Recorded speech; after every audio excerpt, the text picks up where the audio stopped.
नमो ओम विष्णुपादाय कृष्णपृष्ठाय भूतले श्रीमते भक्ति वेदांत स्वामिनिते नामिने।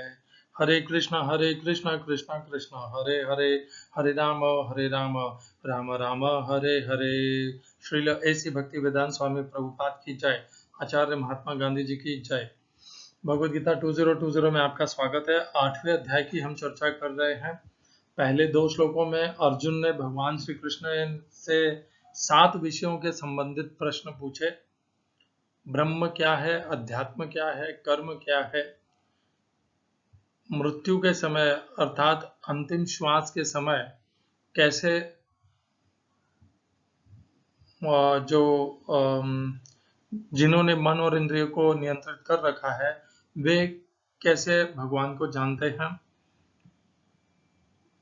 अधिभूत क्या है, अधिदैव क्या है और अधियज्ञ क्या है। ये 7 विषय के प्रश्न अर्जुन ने पूछे। आज की श्लोक संख्या यहाँ से भगवान उत्तर देना प्रारंभ करेंगे। ये थे अर्जुन के प्रश्न। किम तत् ब्रह्म किम अध्यात्मम, और ये उसी पंक्ति में है जिस पंक्ति में 7वें अध्याय के 29वें श्लोक की दूसरी पंक्ति में भगवान कहते हैं कि किते ब्रह्म विद्दु कृत्स्नम अध्यात्मम कर्म चाखिलम सादि भूतादि दैवम माम सादि यज्ञम च ये विदुः। तो ये उसी क्रमशः वैसे ही है जैसे भगवान ने कहा था। और अर्जुन ने ये प्रश्न किया, 8वें अध्याय के दूसरे श्लोक में भी प्रश्न किया। आज से हम चर्चा करेंगे 8वें अध्याय के तीसरे श्लोक की, जहां पर भगवान हमें इसका उत्तर प्रदान करते हैं कि क्या है ये। देखिए, मैं प्रयास करूंगा, ये जो 2 श्लोक है ये अत्यंत कठिन है समझ पाना और इनका सही अर्थ निकाल पाना। बड़े बड़े आचार्यों और योगियों और गुरुओं के लिए भी ये संभव नहीं है। तो मैं तो एक साधारण सा सामान्य मनुष्य हूँ। तो मैं प्रयत्न करूंगा, यदि मेरे से कोई भूल हो तो उसके लिए मुझे क्षमा कर दीजिएगा। हरे कृष्णा। श्रील ऐसी भक्ति वेदांत स्वामी प्रभुपाद की जय। आज 8वें अध्याय का तीसरा श्लोक, भगवान का उत्तर। श्री भगवान उवाच अक्षरं ब्रह्म परमं स्वभावो अध्यात्म उच्यते भूत भावो भवकरः विसर्ग कर्म संगनितः। इस श्लोक में प्रयोग किए गए संस्कृत शब्दों के अर्थ हैं अक्षरम, श्री भगवान उवाच, भगवान ने कहा, अक्षरम अविनाशी ब्रह्म, ब्रह्म परब्रह्म, परमम दिव्य, स्वभावो स्वभावो सनातन प्रकृति, अध्यात्म आत्मा, उच्चते कहलाता है। मुझे ऐसा लगता है कि स्वभाव और अध्यात्म इन शब्दों का अन्य अर्थ है। मैं आगे चर्चा करते हैं उसकी। भूत भाव भवकर है, जीवों के भौतिक शरीर को उत्पन्न करने वाला, विसर्गक सृष्टि कर्म सकाम कर्म संगीतः कहलाता है। इस श्लोक का तात्पर्य और इस श्लोक का अनुवाद भगवद गीता यथारूप से श्रील प्रभुपाद द्वारा। पहले इसका अनुवाद पढ़ लेते हैं। भगवान ने कहा, अविनाशी और दिव्य जीव ब्रह्म कहलाता है और उसका नित्य स्वभाव अध्यात्म या आत्म कहलाता है। जीवों के भौतिक शरीर से संबंधित गतिविधि कर्म या सकाम कर्म कहलाती है। तात्पर्य, ब्रह्म अविनाशी तथा नित्य है और इसका विधान कभी भी नहीं बदलता, किंतु ब्रह्म से भी परे परब्रह्म होता है। ब्रह्म का अर्थ है जीव तथा परब्रह्म का अर्थ भगवान है। जीव का स्वरूप भौतिक जगत में उसकी स्थिति से भिन्न भिन्न होता है। भौतिक चेतना में उसका स्वभाव पदार्थ पर प्रभुत्व जताना है, किंतु आध्यात्मिक चेतना या कृष्ण भावनामृत में उसकी स्थिति परमेश्वर की सेवा करना है। जब जीव भौतिक चेतना में होता है तो उसे इस संसार में विभिन्न प्रकार के शरीर धारण करने पड़ते हैं और यह भौतिक चेतना के कारण कर्म अथवा विविध सृष्टि कहलाता है। वैदिक साहित्य में जीव को जीवात्मा तथा ब्रह्म कहा जाता है, किंतु उसे कभी परब्रह्म नहीं कहा जाता। जीवात्मा विभिन्न स्थितियां ग्रहण करता है। कभी वह अंधकार पूर्ण भौतिक प्रकृति से मिल जाता है और पदार्थ को अपना स्वरूप मान लेता है तो कभी वह खराब आध्यात्मिक प्रकृति के साथ मिल जाता है, इसीलिए वह परमेश्वर की तटस्था शक्ति कहलाता है। भौतिक या आध्यात्मिक प्रकृति के साथ अपनी पहचान के अनुसार ही उसे भौतिक या आध्यात्मिक शरीर प्राप्त होता है।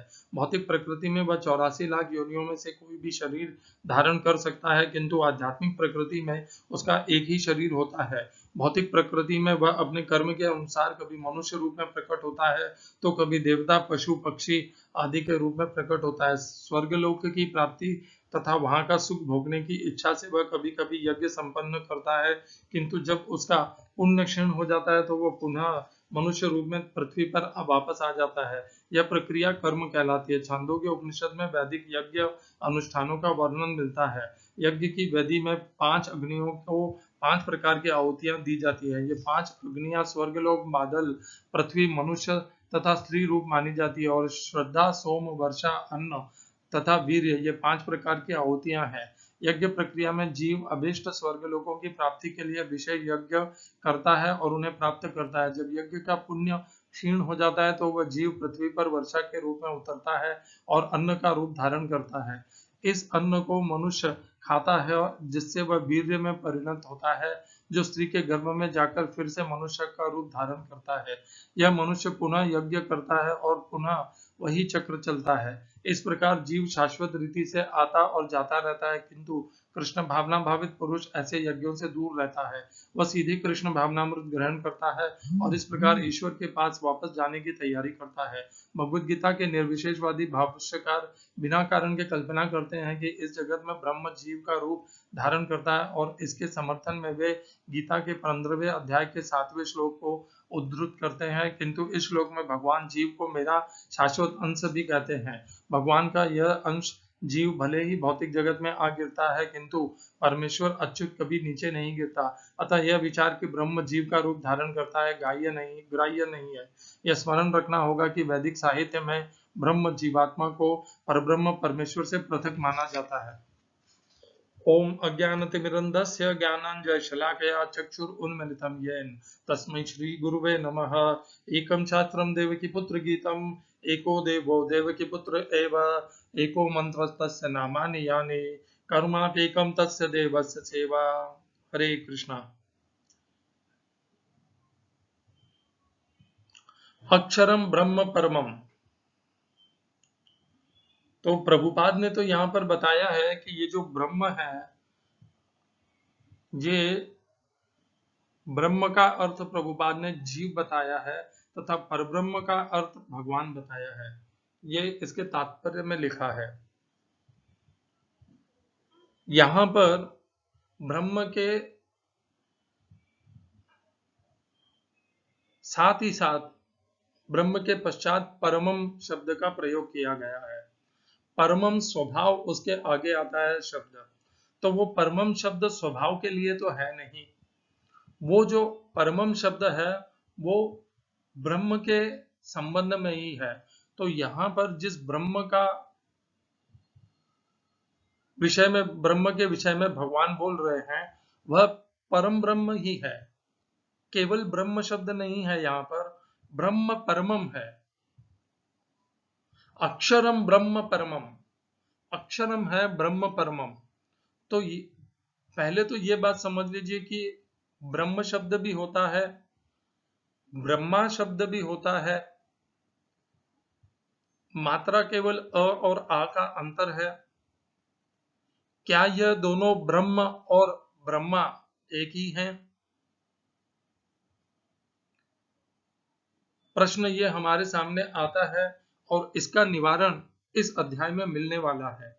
इस अध्याय का नाम याद रखिएगा, अक्षरम ब्रह्म। अक्षर ब्रह्म योग नामो अष्टोध्याय है। अक्षर ब्रह्म, इस श्लोक के जो पहले 2 शब्द हैं अक्षरम ब्रह्म, उसी से इस अध्याय का नाम बना है, अक्षर ब्रह्म योग नामो। अक्षरम ब्रह्म परमम, तो जो परम ब्रह्म है वह अक्षर है, अर्थात वह अविनाशी है। स्वभावो अध्यात्म मुच्यते, और उस परम ब्रह्म का जो स्वभाव है उसे अध्यात्म कहते हैं। मैंने जितनी भी टीकाएं पढ़ी है उसमें अध्यात्म शब्द का अर्थ जीवात्मा कहा गया है।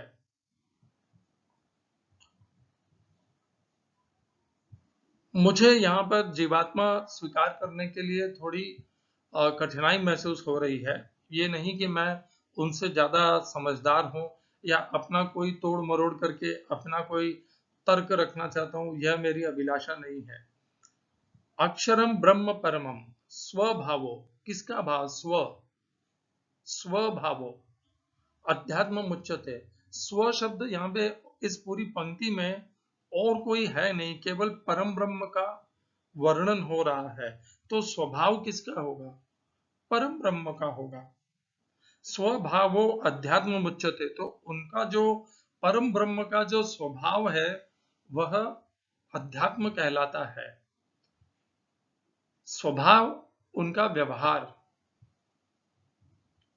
आगे 18वें अध्याय में भगवान बताते हैं कि हम सभी मनुष्य अपने स्वभाव से बाधित हैं, उसके स्वभाव के वश में है, परंतु परम ब्रह्म अपने स्वभाव के वश में नहीं है। उनका स्वभाव ही अध्यात्म कहलाता है। उनका जो स्वभाव है वह अध्यात्म कहलाता है। कहने का अर्थ है कि वही अध्यात्म है और पूर्ण शुद्ध है और वही अध्यात्म का मार्ग है। ये उसका अर्थ मुझे ज्यादा स्वीकारने के लिए योग्य लगता है। तो पहली पंक्ति में है अक्षरम ब्रह्म परमम, परम ब्रह्म अक्षर अविनाशी है, उनका जो स्वभाव है वह अध्यात्म है। हम जिसे अध्यात्म कहते हैं, जानते हैं, मानते हैं, यह तो उस परम ब्रह्म का स्वभाव ही है, हमारा ये स्वभाव नहीं है। हम तो अपने स्वभाव से बंधे हुए हैं, परंतु जिस अध्यात्म को हम अपनाना चाहते हैं वह परम ब्रह्म का वास्तविक स्वभाव है, वह उनका। अब दूसरी पंक्ति पर आ जाते हैं। भूत भावो भवकरः, भूत भावो भवकरः, भूत के भाव को उत्पन्न करने वाला, भवकरः, भव अर्थात इस सृष्टि में, करः अर्थात उत्पन्न करना, विसर्गः विसर्गक, उसकी सृष्टि करना। तो मैंने राधा गोविंद महाराज से इस शब्द के दो शब्द सुने हैं, सर्ग और विसर्ग। जब भगवान कृष्ण किसे उत्पन्न करते हैं तो वह सर्ग कहलाता है, और जब भगवान कृष्ण से उत्पन्न, हरे कृष्ण, भूत भावो भवकरः, तो हाँ मैं कह रहा था सर्ग और विसर्ग। तो भगवान कृष्ण जब उत्पन्न करते हैं तो वो सर्ग कहलाता है। तो भगवान कृष्ण की उत्पत्ति है ब्रह्मा, ब्रह्मदेव या ब्रह्मा जी, जो भी हम उन्हें कहते हैं आदर सहित। तो भगवान कृष्ण की उत्पत्ति सर्ग कहलाती है और वह है ब्रह्मा जी। और ब्रह्मा जी जब उत्पत्ति करते हैं तो वो दूसरी जनरेशन हो गई। जब ब्रह्मा जी उत्पत्ति करते हैं तो वो विसर्ग कहलाते हैं, वह विसर्ग कहलाती है। क्यों? क्योंकि ब्रह्मा जी जो भी उत्पन्न करते हैं वह विनाशी होता है, अविनाशी नहीं होता है। तो क्या भगवान कृष्ण ने जो ब्रह्मा जी को उत्पन्न किया था वह सदा के लिए अविनाशी है? सदा के लिए तो नहीं है, परंतु हाँ, ब्रह्मा जी का जो जीवन है वो अत्यंत लंबा और बहुत बड़ा है। सबसे विस्तृत और महान महत है ब्रह्मा जी का जीवन, क्योंकि उनके एक दिन में हमारे कितने ही युग आ जाते हैं, आगे इस अध्याय में चर्चा में आएगा। इतनी बात को ध्यान रखिएगा। राधा गोविंद दास महाराज ने कहा है भगवान कृष्ण से जब पहली बार कोई उत्पन्न होता है तो उसे सर्ग कहा जाता है, उस उत्पत्ति को। और ब्रह्मदेव जब उत्पन्न करते हैं तो उसे विसर्ग कहा जाता है, क्योंकि वो सब कुछ नाशवान है। तो यहां पर उसी विसर्ग की चर्चा हो रही है। भूत भाव भवकर विसर्ग है कर्म संगनित है। तो ब्रह्मा जी जब उत्पन्न करते हैं समस्त भूत प्राणियों के उनके भावों को, तो वह विसर्ग कहलाता है। और ये विसर्ग करने का, ये जो सृष्टि करने का जो कर्म है, यही कर्म कहलाता है। किसका कर्म? ये हम मनुष्यों का कर्म नहीं कहलाता है, ये उस अक्षरम ब्रह्म परमम उसका कर्म है। क्या हम सृष्टि करते हैं? तो देखिए, भूतों के भावों को उत्पन्न करना, सृष्टि करना, ये हम मनुष्यों के कर्म तो हो नहीं सकते। हम तो एक चींटी को भी उत्पन्न नहीं कर सकते, समस्त भूत प्राणियों को क्या उत्पन्न करेंगे। तो ये हमारे कर्म का यहाँ पर चर्चा नहीं हो रही है, ना हमारे स्वभाव का की चर्चा हो रही है। ये पूरा जो श्लोक है, ये उस अक्षरम परमम ब्रह्म के स्वभाव की, जिसे अध्यात्म कहते हैं, और उनके कर्म की चर्चा हो रही है, क्योंकि उन्हीं से ये सृष्टि उत्पन्न होती है। विसर्ग उसे ही कहते हैं। तो क्या यहाँ पर जिस परम ब्रह्म का वर्णन हो रहा है वह ब्रह्मा है? मैं इस समय उसका उत्तर पूर्ण विश्वास से नहीं दे पाऊंगा। हम इस अध्याय की जब आगे चर्चा करेंगे तो भगवान कृष्ण दिशा दे देंगे।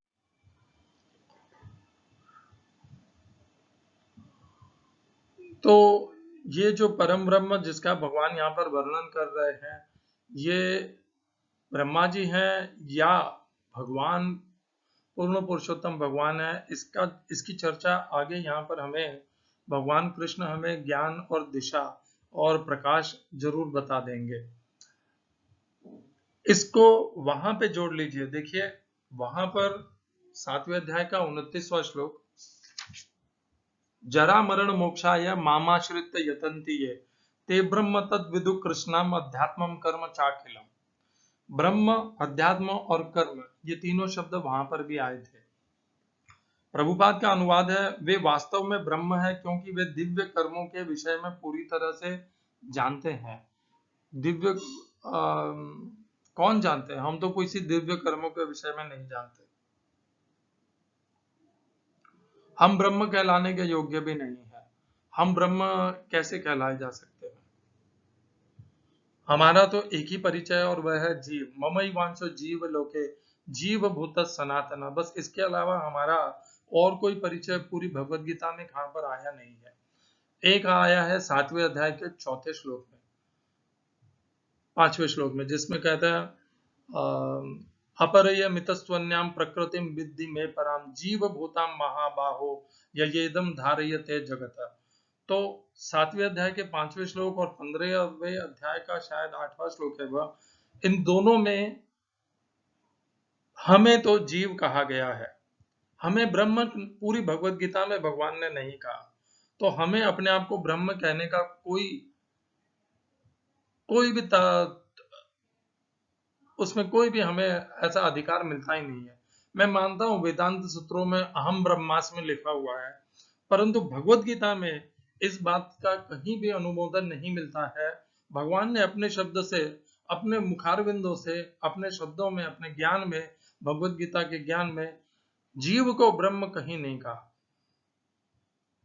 जीव को जीव ही कहा भगवान ने, 7वें अध्याय के 5वें श्लोक में, 15वें अध्याय के 8वें श्लोक में, दोनों ही जगह। तो जीव को ब्रह्म मत कहिए। जीव ब्रह्म भगवत गीता में तो कहीं है नहीं। यदि आप अपने जीवन को वेदांत सूत्रों के अनुसार चलाना चाहते हैं तो आप जाने, भगवत गीता तो उसको आधार नहीं देती है। ब्रह्म परम ब्रह्म का ही सूचक है, इसके अलावा और कोई नहीं है। अक्षरम ब्रह्म परमम, ब्रह्म का स्वभाव ही होता है अक्षरम और परमम, परमम ब्रह्म अक्षरम। और वही कर्म, उनके कर्म होते हैं सृष्टि की रचना करना। पूरी भगवत गीता में इससे संबंधित कोई श्लोक नहीं है जिसको देख करके मैं इसे प्रमाणित और इसकी पुष्टि कर सकता हूँ। क्या भगवत गीता के बाहर दूसरे शास्त्रों में जा करके इसको प्रमाणित करने की चेष्टा करनी चाहिए? नहीं करनी चाहिए, वो सही नहीं होगा, क्योंकि भगवत गीता अद्वितीय है, स्वयं भगवान श्री कृष्ण का दिया हुआ ज्ञान है, और ये बाकी शास्त्रों में दिए हुए अज्ञान का खंडन करता है। तो इनमें और अन्य शास्त्रों में, भगवत गीता में विरोध होना स्वाभाविक है। क्योंकि भगवान ने भगवत गीता का यह अद्भुत दिव्य ज्ञान दिया ही अज्ञान का नाश करने के लिए, जहां जहां पर भी अज्ञान है उसका नाश करने के लिए। तो भगवत गीता का अर्थ निकालने के लिए दूसरे शास्त्रों का उपयोग कभी मत कीजिए। और यहां पर अभी जितना समझ में आया उतना समझ लीजिए। इस अध्याय की चर्चा करते करते मुझे पूर्ण विश्वास है कि ये सारे विषय अच्छे से स्पष्ट हो जाएंगे। मैं केवल यही बताना चाह रहा था कि वहां पर 7वें अध्याय के 29वें श्लोक में कर्म को कर्म कहा, अध्यात्म को दिव्य कहा, ब्रह्म को ब्रह्म कहा, तो और अर्थ निकाला गया वे वास्तव में ब्रह्म है, क्योंकि वे दिव्य कर्मों के विषय में पूरी तरह से जानते हैं। जरा मरण मोक्षाय मामाश्रित जयतन्ति ये ते ब्रह्म विद्दु कृष्णम। वे ब्रह्म को जानते हैं, ये नहीं कहा कि वे ब्रह्म है। ते ब्रह्म तद विदु कृष्णम अध्यात्मम कर्म चाखिलम। वे ब्रह्म, अध्यात्म और कर्म तीनों को जानते हैं। केवल इतना ही कहा है भगवान ने, वे ब्रह्म नहीं है। हरे कृष्णा। श्रील एसी भक्ति वेदांत स्वामी प्रभुपाद की जय। इस श्लोक का आचार्य महात्मा गांधी जी की जय।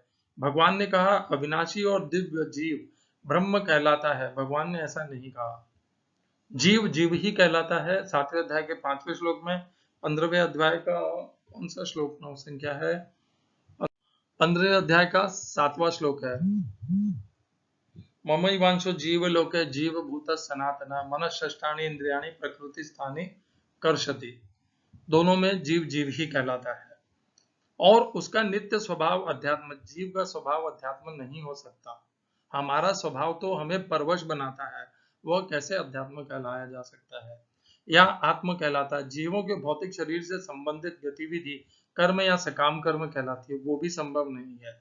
विसर्ग शब्द आता है यहाँ पर। विसर्ग केवल ब्रह्मा जी जब उत्पन्न करते हैं तो उसे विसर्ग कहा जाता है। भूतों के भावों को उत्पन्न करना, विसर्ग करना, यह कर्म हमारा मनुष्यों का नहीं है, यह कर्म ब्रह्मा जी का है। ब्रह्मदेव सृष्टि के उत्पत्ति के कारण है, उत्पत्ति के रचयिता है, ये कह सकते हैं। उत्पत्ति के स्रोत तो भगवान श्री कृष्ण है। कारण, उत्पत्ति के कारण, उत्पत्ति करने का जो कर्म है वह ब्रह्मा जी का है। हरे कृष्णा।